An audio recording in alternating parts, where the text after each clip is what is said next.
Welcome back to the channel, guys. Hope everyone's doing good out there. Sorry I haven't uploaded in a little while. I was just out hanging out with my family for the 4th of July. I hope you guys all had a good 4th of July yourselves. In today's video, I think I'm going to break down the total cost on what it takes to get a complete turbo kit on your IS300 or on your 2J for that matter. Obviously my car is specific to me. Everyone's build is going to be slightly different. There are obviously many different ways you can go about doing this.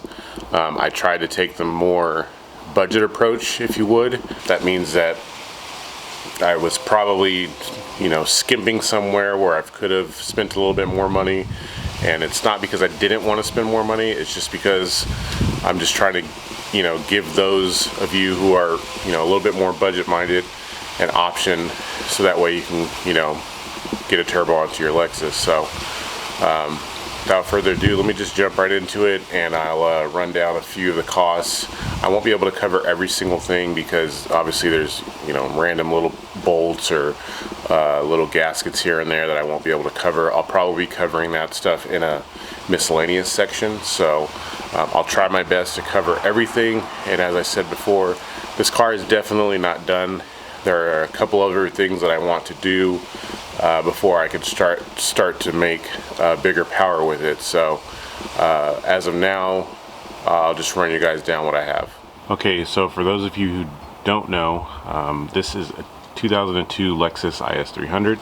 It is an automatic. This car has 200,000 miles on it now. I mean, it has 199,000 something, but we'll just call it 200,000 miles. It is unopened. I didn't do anything to the engine, nothing inside. Stock head gaskets, stock head studs, stock bottom end, just a GE bottom end. So nothing has been done to that at all. Simply just bolted a turbo kit onto this thing, and that was pretty much it. I have it running on an AEM FIC6 as a piggyback, only because this is an automatic and the choices are pretty limited. So that is just what I chose to use in this particular application.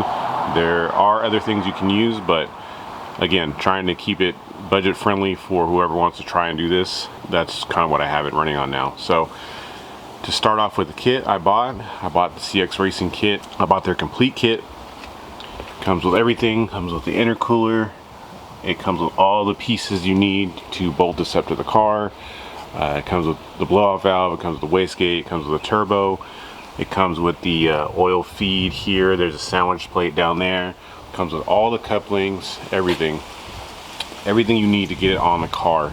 I bought that kit about 3 years ago, and it's funny how I'm just putting it on now, but I bought that kit 3 years ago, and that cost at that time was $2,200 for the entire kit. Now obviously you can go and select a few options to not have the turbo or to not have, I believe, the wastegate that comes with that kit. You'd have to double check online, but if you can take things off, which I highly recommend, then you can go on ahead and just delete those, and it should cost a little bit cheaper. I am not running the cxracing turbo kit, or excuse me, I'm not running the cxracing turbo anymore. As you guys have seen if you followed along, that turbo was just garbage and it failed, so I did have to buy a different turbo. So when you do buy this kit, maybe do a little bit of research and see if you can just buy the kit without the turbo and without the wastegate, because I'm not using the wastegate either. I did have the cxracing wastegate on for a little bit, but it was just a placeholder until my other wastegate showed up. That brings me to the turbo I'm using. I'm using a turbo I bought from a company called Speedway Motors. It was just a replacement to the turbo. It's the exact same size as the cxracing turbo. It's kind of like a Garrett GT35R replica. It's a little bit bigger wheel. It's a 6266. That turbo costs me, I believe, $280. I'll try and throw this stuff up on the screen so you guys can see, but that is the turbo that I have on there now.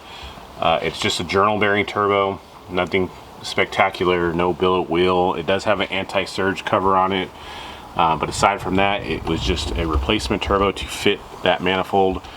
There are other options obviously you can go into. I mean, you can go into obviously a very baller precision turbo, or Turbonetics turbo, whatever you want to run, you can. However, this turbo that I picked was 280 bucks. So the old cxracing turbo is just down here in the box. Probably gonna throw it in the trash, or I don't know what I'm gonna do with it, but it's just here for now. The next thing on the list would be the gauges. Let me show those to you guys. Still don't have them mounted yet, but don't hate me. So the gauges I have that I bought are, and I recommend, obviously these two gauges are the bare minimum you need to boost your car. Please do not go out there and try to install a turbo kit and not put at least a wideband, at minimum, at least. But I bought an AM wideband, comes with the actual wideband sensor that goes into the downpipe, and then I bought a boost gauge. Now I bought a stack boost gauge because I like these. Together, I think in total the gauges cost me $290. Now these are complete. They come with the wiring. They come with everything to hook themselves up, or to hook them up. Obviously, you might be able to find a cheaper wideband. You might be able to find a cheaper boost gauge. Actually, I know you can find a cheaper boost gauge. I mean, you can go to Harbor Freight and buy a boost gauge if you really just want to put something on there. But I figured I'm going to put this together once, at least gauges wise, and this is what I chose. So I think I got them on Summit Racing, and so far they work perfectly fine. So I just have to mount them up. Actually waiting on a guy to 3D print me like a gauge holder. I'm gonna put it right underneath here, so should look pretty good. So the next thing I will show you guys is my catch can setup. I just have it living over here. I bought a 3-port catch can from Amazon. I believe it was like $30 or $35, something around there. And then obviously I bought clamps. I bought the hoses. The hoses I just have running into the valve covers. I know you can't see them because the cover's in the way, but factory, there is a PCV valve on the intake side. I actually took that out and I just put a normal brass fitting in there. So both of these are just breathing out into the catch can over here. And then I just have a hose running from the outlet port of the catch can just straight down underneath the car. I don't have it, recirculated back into the intake because I don't like my turbo sucking up a bunch of oil vapor. So that's how I have that set up. So altogether, I believe that cost me around 60 bucks, maybe $65, somewhere around there for the catch can. Again, I'm probably going to say this a lot. There are many options. There's many different ways you can go about doing a few of these things on the car, but that's just the way I have it, and it's been working perfectly fine. Just have my line zip tied up over there, and if you want to look at that video of how I installed it, definitely check that out. So the next thing on the list would be the wastegate, and I can't show you that obviously because it's under the car. I did have the cxracing wastegate installed on the car, but like I said earlier, it was just to bolt something on to have it there while I was waiting for my other wastegate to come. I haven't actually tried the cxracing wastegate, and I mean, just like the turbo, it failed, but at least with that turbo, it failed just by leaking oil. It didn't really hurt anything at all. However, if your wastegate fails, you have the potential of over boosting the car and obviously blowing up the engine or sending some rods out of the block, which is very possible, or breaking a piston or whatever. You'd have pretty serious damage, and that's just not something I wanted to deal with. So I did go to Summit Racing and I bought a Summit Racing branded wastegate. It looks very similar to a VS Racing wastegate, which they also sell on their website. So it just looks like a tile wastegate, like a knockoff, but I have it on there. I spent $100 on it. It comes with multiple different springs, which is good. So I think I have a 5-pound spring in there now, and it's been working perfectly fine. So I never, like I said, never really got to try the cxracing one. I have it still, and it's physically a much bigger wastegate than the Summit one. So I mean, the cxracing one fits, but honestly I like the kind of compact style of the Summit Racing one I have on there. But anyway, that was $100 for that. I think that's the only two things I've had to change are the turbo and the wastegate. So again, going back to what I said in the beginning, if you could buy the CX Racing kit without the turbo and without the wastegate, which I think you can, maybe go on ahead and do that, or at least think about that. So, all right, so I've run down most of the stuff on the hardware side of the car. Obviously the whole kit, the wastegate. I didn't do anything with the blow-off valve. That is just the regular CX Racing blow-off valve. Oh, also I should mention, this is the CX Racing air filter. Honestly, being completely honest, I just stuck it on here for this video. I haven't actually even been running it. I have been running this tube right here, but not that filter, because I just don't like the way it looks.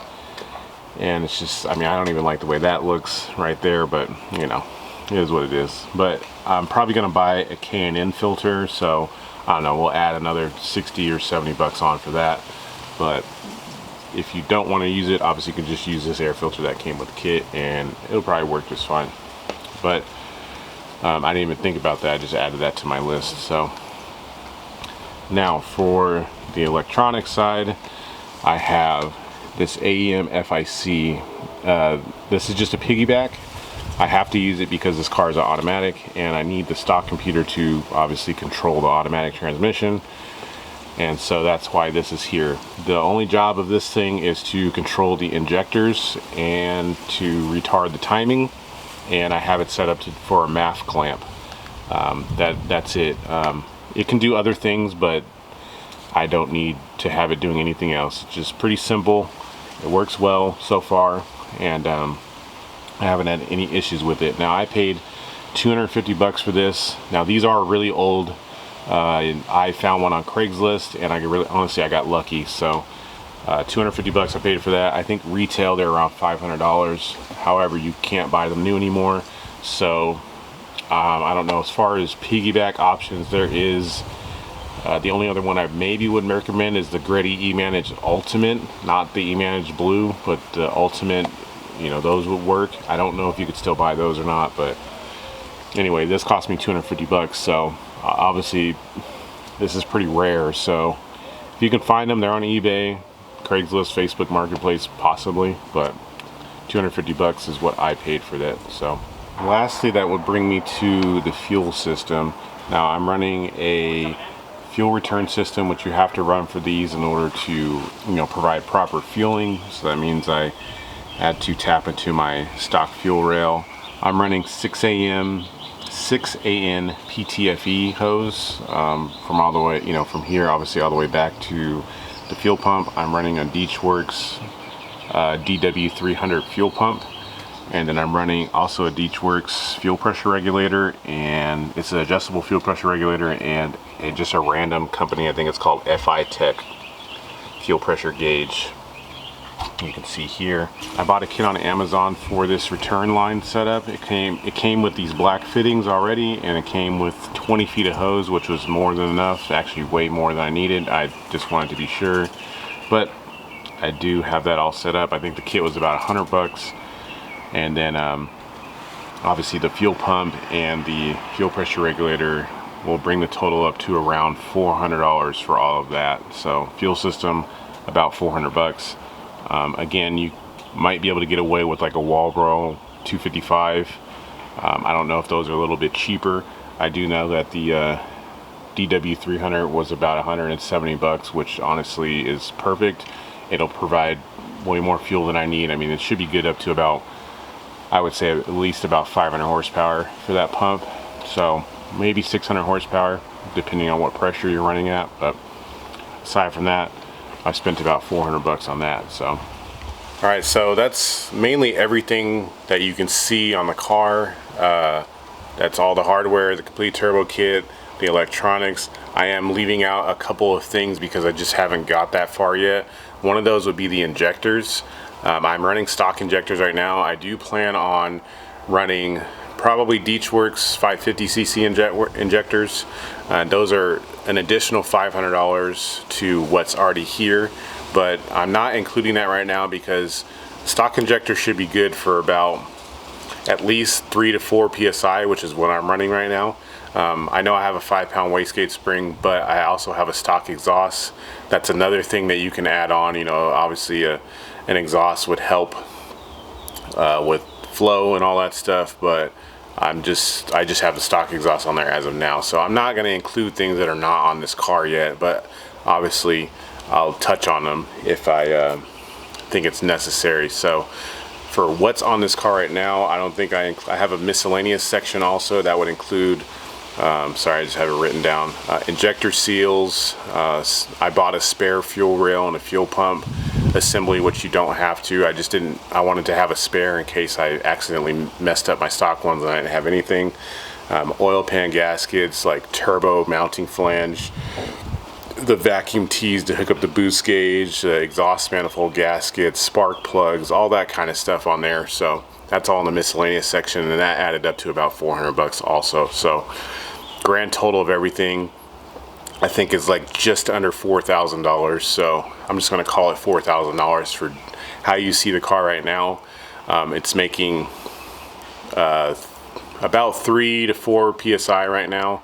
I can, you know, put a bigger wastegate spring in there and, you know, make probably maybe like 5 or 6 pounds on the stock injectors, and it'll probably be okay if I turn up the fuel rail pressure, but I'm not pushing it right now. So currently right now, I'd say the car is probably making, I mean, I'm at sea level. I know guys at higher altitude struggle some because the air is a lot thinner, but I've seen plenty of guys on 3-4 pounds make around, I'd say this car is making around 200 and, I don't know, maybe 215-ish, maybe 220-ish wheel horsepower right now, which is a lot better than I think the stock IS300s put down like 170, maybe 168 wheel horsepower, which is pretty pathetic. But right now I'm up to, I'm just guessing, I haven't had it dynoed yet, but that's just my guess. I mean, I've been in a lot of cars and a lot of modified cars, and I am assuming it's around 220-ish wheel horsepower right now, and it definitely feels fun. So currently, in its current state, to get this far, making about 3 or 4 psi, is going to cost you about $4 grand. Now, I know that sounds like a lot, but you know, it kind of is what it is. You really can't boost these cars cheaply or try to. I mean, honestly, I'm probably at the cheapest end of what you can do, you know, safely, I guess I should say. I mean, you might be able to piece together something, just, you know, biding your time and waiting till you find everything for a really good deal. You might be able to get away with maybe knocking off another 500 bucks or so, but I'd say right now about $4 grand is what I have into this, and it's really not bad, because I mean, I only paid $3 grand for this car, so I'm really not into it too much, and I think I came out all right. So $4 grand, got the turbo kit on, and obviously you can just go up from here, you know, buy a different turbo, get bigger injectors, you know. So yeah, that's pretty much going to do it for this video. I know someone was asking me to make a video on the build cost for this, and I figured that now is a good time to do that, because I mean, everything is pretty much together with the car as of now. Obviously I can expand upon things from here, like a bigger turbo or bigger injectors, or, you know, manual swap or whatever I want to do after. I can do that now that everything is pretty much on, the car is running and it's driving, and I'm not really having any issues with it. The car is definitely doing good now. It doesn't smoke anymore. There's no more oil leaks, so now I can actually focus on trying to make some power and just getting everything sorted. So if you guys have any questions, or, you know, anything you want to ask, just drop them down in the comment section below. If it's your first time in the channel, I appreciate you guys stopping by. Again, sorry it took so long for me to upload a video, but, you know, gotta do normal life stuff too. So definitely hit the subscribe button, hit the like button on your way out, and I appreciate you guys watching the videos as always. I'll see you guys on the next one. Peace.